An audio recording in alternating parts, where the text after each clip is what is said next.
Hey there, good afternoon. My name is Dane Bowerly. I'm with the San Antonio Business Leadership Academy, and I'm glad you've joined me today. I'm going to start with a quick story, and the story starts with a workshop that I was facilitating about a year ago. There were about 45 business leaders in the room from different companies and different places.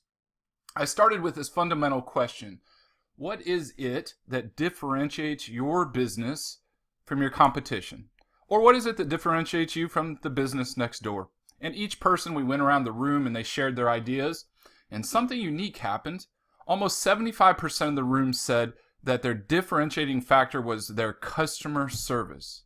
Now, if you think about that, that 3/4 of the room said that was their differentiating factor, that's not that much of a differentiating factor.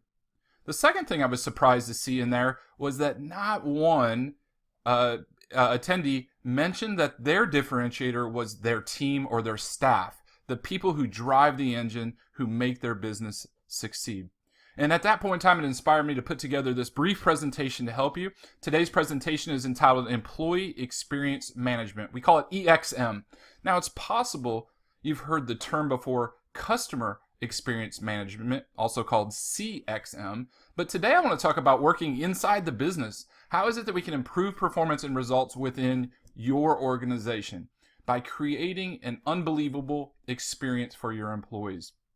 So what is EXM? It's a comprehensive means of auditing your employees' entire experience of working for your company. So what's the purpose? The purpose of this is to create a loyal and dedicated workforce.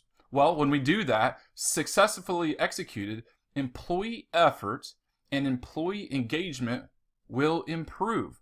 What does that mean to you? What does that mean to your business? When you have higher employee engagement, it translates into higher customer satisfaction. It contributes to business growth. It increases to higher revenue and also to profitability.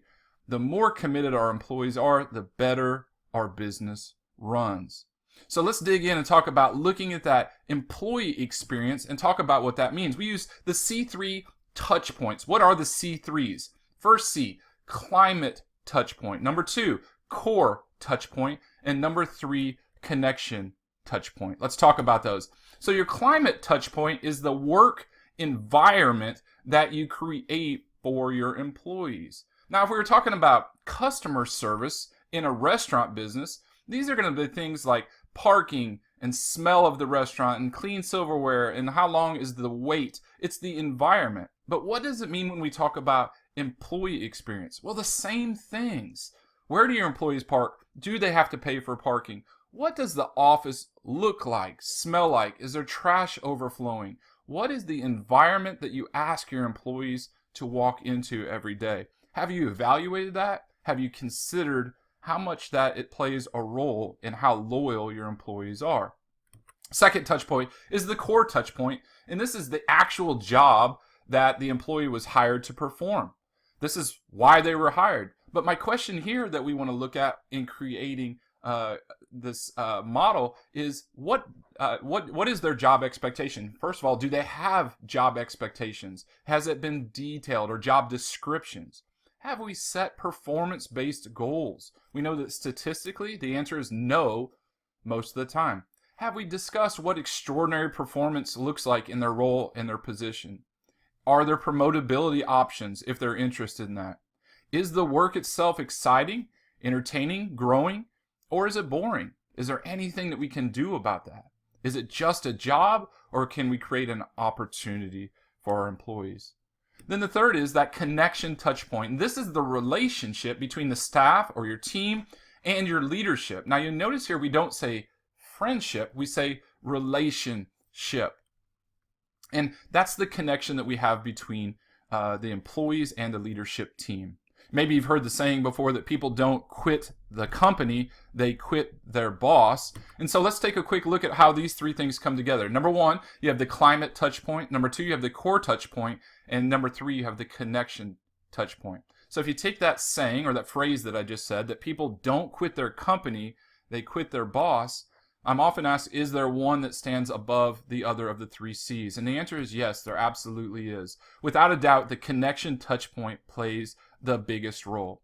Hey, you could work in a building that's 110 years old, You can work at a job that's maybe menial or doesn't create the stimulation exactly you're looking for. But when you work for a great dynamic leader, we stay connected, we stay loyal. You can't flip any of those scenarios. It could be a brand new building. It could be a very exciting job. But if the boss is rough or rude or we don't get along with them, we're not staying. So the connection touch point is the most important of the three. If that's the case, let's finish today's video with some things that you can do right now to focus on increasing that connection with your team. I'm going to start with the 7 B's that will make a difference right away in connection with your staff. Number 1, the 7 B's for improving connection touch points is number 1, be credible. Say what you do and do what you say. It's that simple. No better way to lose or gain credibility by following through with what you say and commit to do. So number 2 in the 7 B's is be trustworthy. Tell the truth. This includes transparency.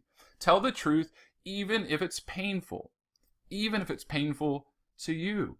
Tell the truth. Number 3 thing that we can do to improve connection touch point is to be respectful.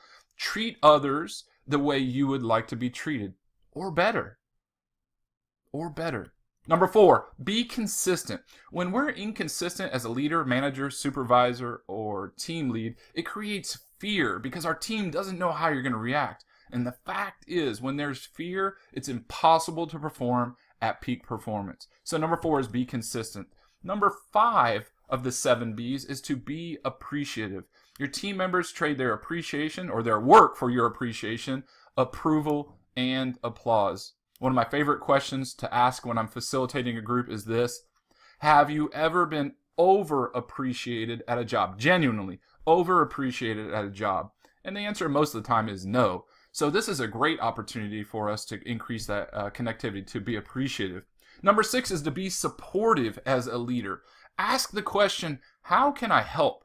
Ask the question often, how can I help? And the second part of being supportive is trying to catch them doing something right. Oftentimes we fall into that trap of finding what's wrong or things that need to be fixed. But being supportive says, let's catch them doing something right. And then the last one, let's put this together, bring it together, is be humble. Encourage team members to feel that you can identify with them. Hey, most of the time you were in their shoes at some point. So share those experiences, share those successes and failures that you went through. There's the old saying, together everyone achieves more. So how can we bring that together and be humble and support the efforts? We're not talking about being a boss. We're talking about being a dynamic leader here. So those are 7 key steps that you can do right now to affect that connection touch point within your organization. Regardless of where you are now, whether you've been bad at this or good at it, we can always move forward to great, elite, and dynamic. So my challenge to you is to take each of those and find a way to improve all 7. The fact is, you can't miss 1 or even 2 of these spots and still earn the maximum respect from your team. So let's summarize what we're here to talk about today. If you believe that your employees are your most valuable resource, then we got to treat them that way. It's great to focus on profit and revenue and customer service, but if we don't start in-house and look at how we treat our employees, we'll always be fighting that battle to move forward. Hey, let me wrap this up by saying my name is Dane Bowerly. We are the San Antonio Business Leadership Academy, and we specialize in building dynamic leaders. You can reach us at our website, www.saleadershipacademy.com, and our phone number is here on the phone. It's area code 210-240-2575. You're welcome to subscribe. We've got a great YouTube channel with some ideas and concepts that can help you continue to grow as a leader, and appreciate your time and hope we've made a difference in your day today. Thanks a lot, and bye-bye. Go get them.